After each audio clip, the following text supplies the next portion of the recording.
Hey you guys, what's up? Karon guys, mag-repair tag PCI-5 window.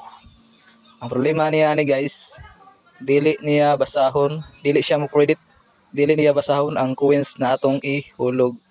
So atong lang gibuhat ang iyang mga basic troubleshooting, wala gihapon, sad to say. So last option ato na lang siyang gi-reflash.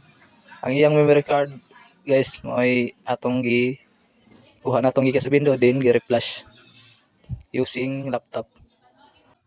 Shoutout dahil ko sa tagiya ani si Bata Lucero, Jose Bolisero. Buotan kayo sila guys. Narin imutang karon guys sa Saksak Mercedes Puro. At bang lang na siya PTT. Sa Solar Station.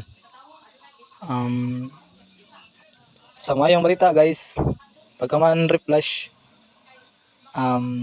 okay na siya, working na siya. So, kana lang karon nga adlaw. Sige, salamat.